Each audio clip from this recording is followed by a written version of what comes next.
Well, this is the Campaigning Award, and it's a very special award from my point of view, because this is about using expression not only to expose the truth and to fight for injustice, fight for justice, fight against injustice, but also to change things, to make a real difference. Alan, it may not be all that we've got, but it's vitally important. And I think you'll appreciate that when you see the quality of the candidates and the clips you're about to see this evening. So a really important award from our point of view.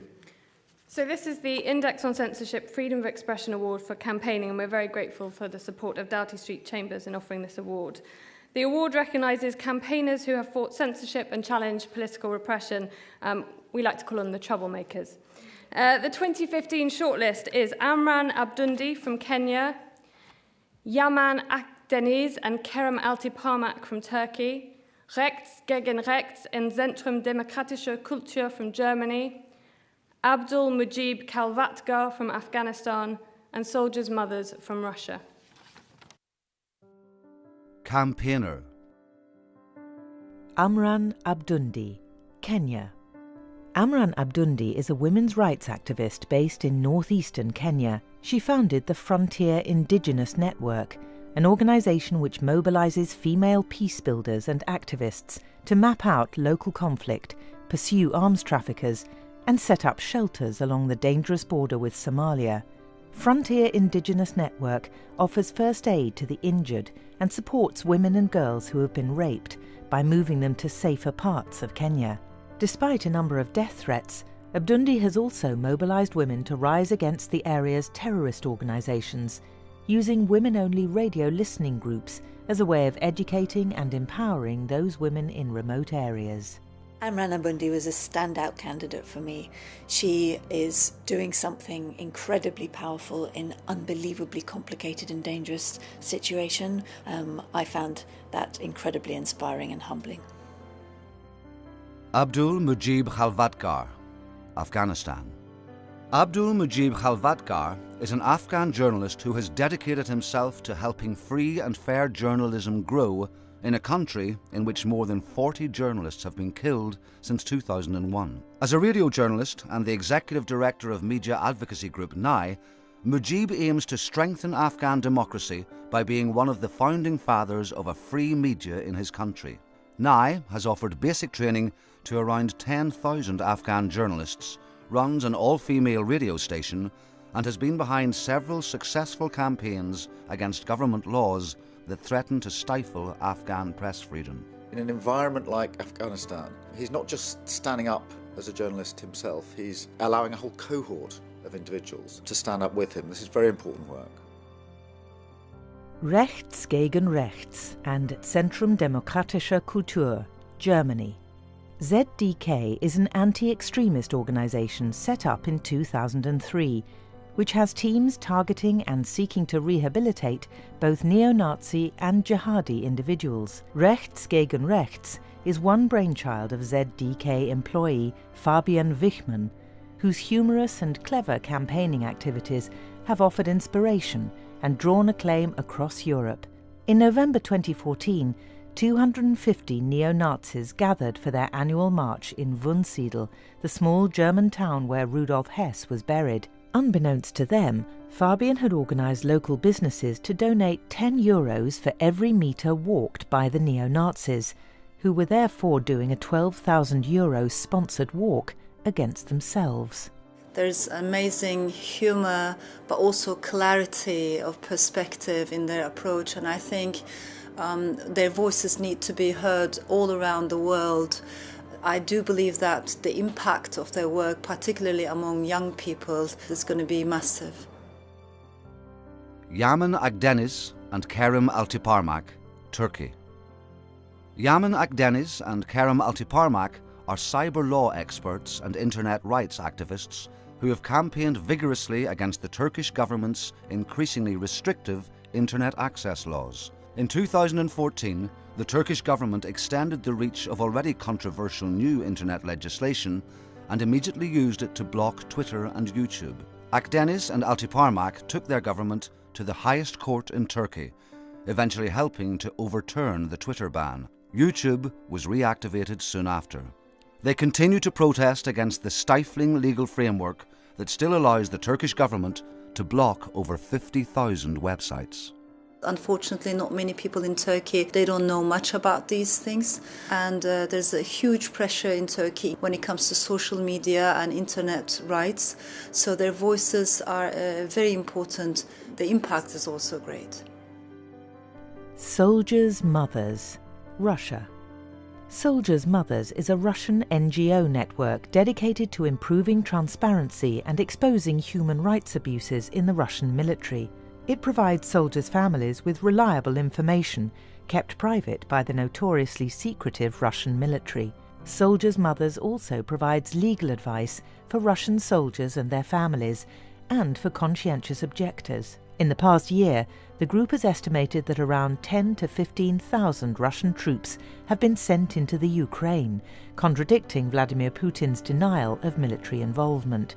This work has landed the group's organisers in hot water, but an escalating campaign of threats, defamation and arrests has so far failed to silence them. First of all, it shows the power, the universal power of mothers and motherhood, and the force that it brings people. This is citizens again, raising up and trying to get the truth out.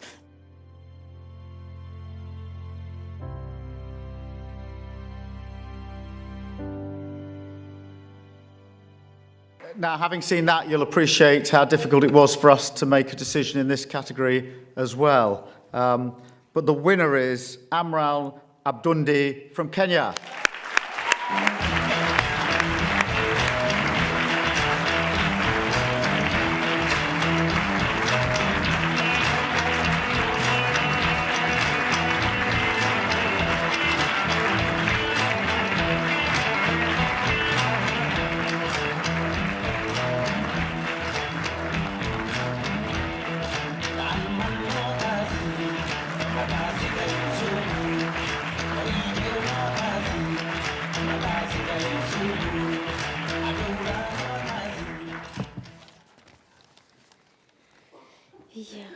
Good evening, ladies and gentlemen.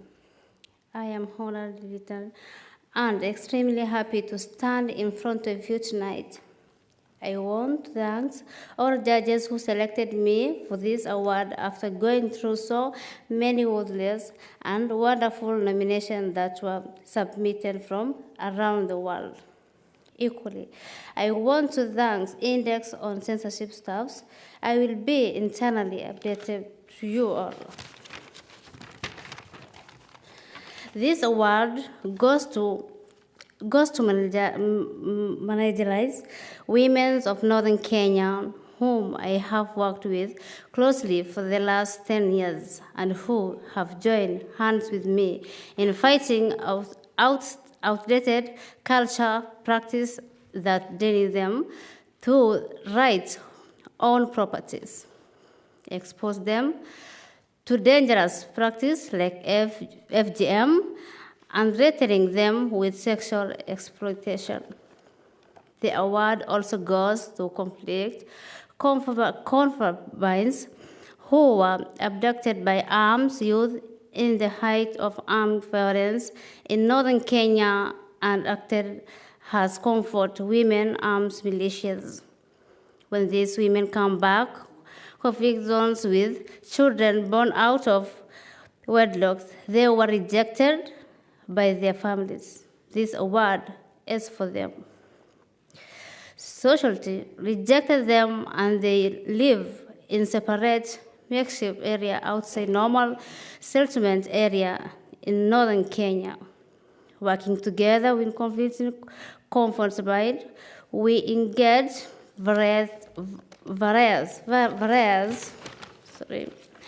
stakeholders, women leaders, elders, local government officials, culture leaders, and youth in order to open a dialogue. This leads to patient acceptance by the community in accommodating them. I am still working in engaging everyone to fully accept them. This award also goes to women who are now today enjoying their constitutional rights on properties, land, and livestock. This is contrary to past practice when all lands, livestock, and properties acquired by women was registered in the name of their husbands, or if the woman was single or widow, her brother or father's names. Our campaign and advocacy managed to break that outdated culture practice. The award also goes to women victims of arms violence perpetrated by terrorist groups, community militias, and gangs along the Somali border, Kenya-Somali border.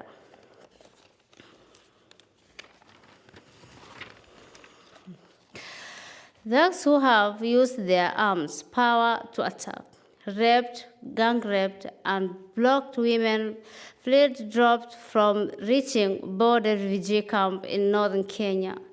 We used our voice to comfort the attackers, and we documented the abuse along the border. I have done all this, all these things not to win any award or recognition, but because of a grave reality on the ground, a horror which moved me to join hand with other women for a women-led organization called Frontier Indigenous Network.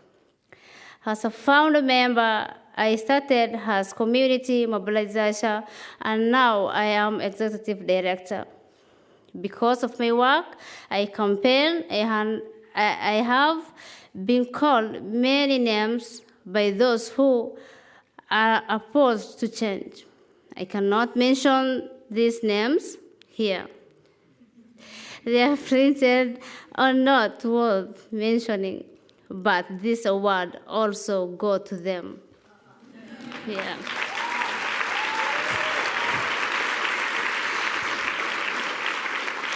Thank you, Index on Censorship, for selecting my work in Northern Kenya for this award. The award of Northern Kenya. The women of Northern Kenya will now know that the struggle of their efforts to fight for their rights are being recognized internationally.